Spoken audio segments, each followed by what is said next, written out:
Hi guys, and welcome to the GCSE Maths Hub. Today we're going to be talking about types of numbers, starting off with integers. An integer is another name for a whole number. So either a positive or negative number or zero, but it has to be whole. So you can't have that decimal point in there. If you see the decimal point in there, it's not an integer, unless it's 0.0, but that's an odd way of writing a whole number.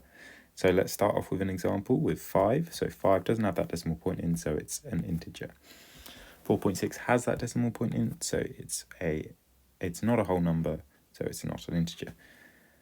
Minus 365 is negative, but it is a whole number, so it's an integer. 0 is an integer because 0 is an integer because it's just something you have to learn from that definition.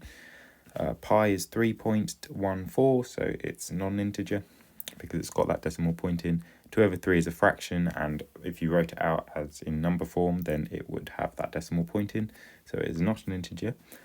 8,936 is an integer because it does not have that decimal point in, and it's a whole number.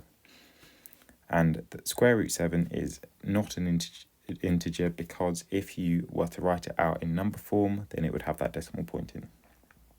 Alright, I hope that all makes sense. So now we're going to move on to rational or irrational numbers. So a rational number can be written as a fraction. Most numbers you deal with are rational. So 3 forms of rational numbers.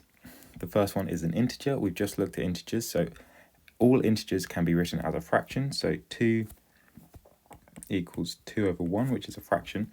So it means that all integers are rational. All fractions are rational. So 2/3 is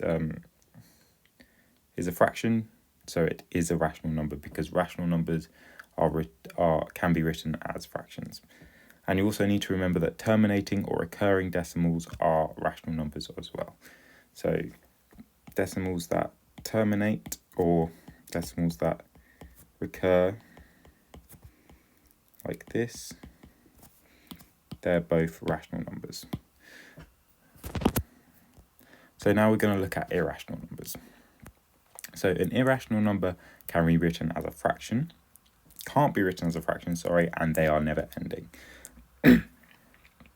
So an example of an irrational number is a square root, but not all square roots. So let's say square root 4 equals 2. So that is a whole number, so it is a rational number, not an irrational number. But you can have surds, which are square roots that make irrational numbers. So example like this cannot be written as anything else but square root over 2, otherwise it would be never ending. You also need to remember that non-repeating decimals are irrational numbers as well. So I hope that all makes sense. Let me know if there's anything I missed out in the comments. Hope you enjoyed the video, and thank you.